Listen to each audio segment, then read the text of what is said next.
I'm Susie. I'm an ST6 in emergency medicine. But anyway, I'm not really here to talk about emergency medicine, so to speak. More to talk about my experiences with my MD, I guess, which I just came back from just over a year ago now. And when I was chatting to Matt about what might be helpful to speak at today, we discussed that it might be helpful to talk through some qualitative concepts, which I think many of us are slightly less familiar with. Certainly, from personally, I hadn't done much qualitative research before starting my my MD, and actually, like, essentially, the literature kind of supports this idea that as healthcare professionals, often we haven't had much experience of qualitative research. And I think this is in part due to a bit of a publication bias, whereby most of the kind of bigger medical journals don't publish qualitative research. It's not really taught so much in undergraduate and postgraduate medical medicine, basically. And actually, if the BMJ doesn't accept any work at all from the work that's qualitative, which is a real shame, because I think it has a lot to add to help us understand or what is a complex healthcare system that we work in. And so I think it's a shame it's not used more. And even if we refer to the hierarchy of scientific evidence, you'll actually notice that qualitative work doesn't actually even feature in this pyramid, which is a bit disappointing. But whilst I was out of programme, this paper got published in The Lancet, which caused a great deal of excitement amongst qualitative researchers. It was, as you can see, why do women leave surgical training, a qualitative and feminist study. And actually, within the world of medical education, I would say that qualitative work is more of the norm than the exception, so slightly different. I just thought Caroline had written something, but the way I've got my computer set up, I can't actually see. I'm not sure if anyone can see what she wrote.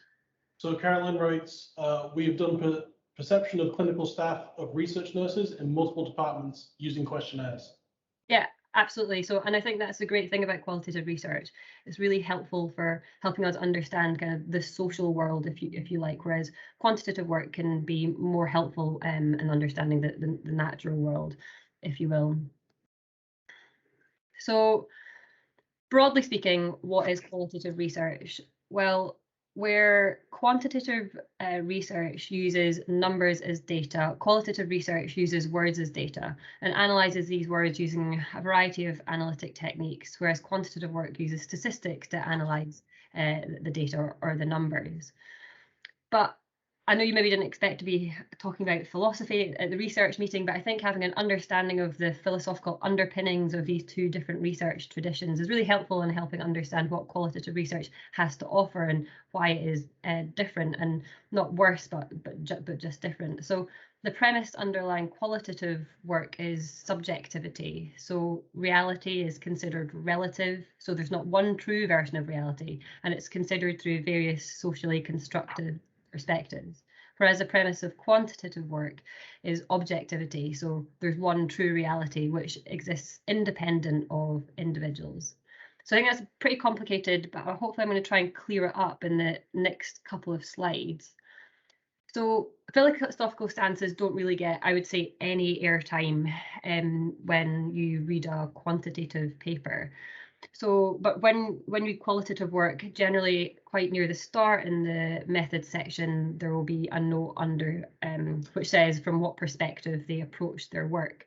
So philosophical stances can also be described as theoretical perspectives, worldviews, or research paradigms. And without getting too involved in the semantics, they all broadly describe the same thing, which is the assumptions that we make really about the world. And these assumptions actually umbrella over the research that we conduct, and is important to understand because changes the conclusions or what we take away from the research. And the assumptions can basically be divided up into these three different categories of ontology, epistemology, and methodology. And certainly prior to starting my MD were terms that I hadn't come across before. So if anyone has got better understanding or feels that I could add clarity, also feel free to jump in. So ontology is concerned with the nature of being. So at one end of the ontological spectrum, it's considered objectivity is kind of the linchpin, if you will. So reality can be known. And at the other side, it's considered that reality is subjective, so it's a product of the consciousness of individuals. Now, I kind of thought this all sounded a bit abstract when I was writing this, and I was thinking about something that could be a bit more relatable. And I think the concept of gender probably falls quite well into this.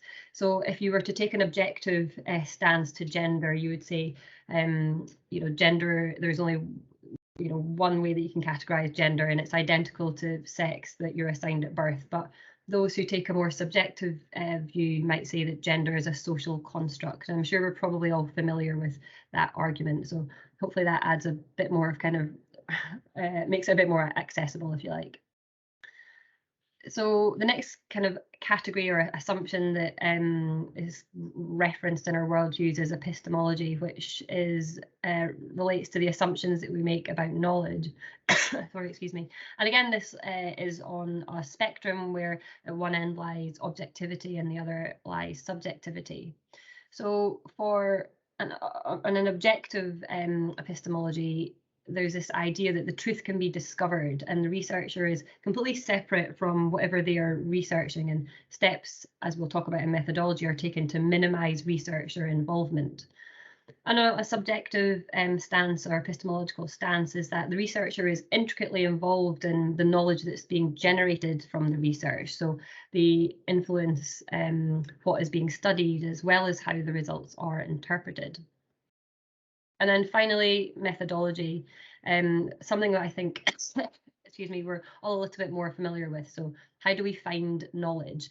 So this can be done nomothetically or ideographically. And again, this kind of relates to the objective subjective spectrum. In the nomothetically or the objective side of things, we think that truth can be discovered, and we use quantitative methodologies to try to get to the bottom of that. And on the other end, we're trying to ascertain perspectives rather than truths, which is why it's helpful for social research. So Matt's perspective of this talk is no less true than Rachel's, for example. And so we use qualitative techniques to try and kind of unearth that knowledge. So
Dependability is about how much the research process could be audited. So is the process clear? Have I been clear about what I've done? And then confirmability is, has the researcher been clear about their relationship to the work? So it's important that the researcher says kind of who they are and any pre-existing relationships. To conclude, qualitative and quantitative research is really quite different. Their philosophical underpinnings are different. How studies are conducted is different, and how good they are is assessed differently. But they both have their place in education and medicine, kind of more broadly. And certainly, I think it is a helpful tool to have in your research box.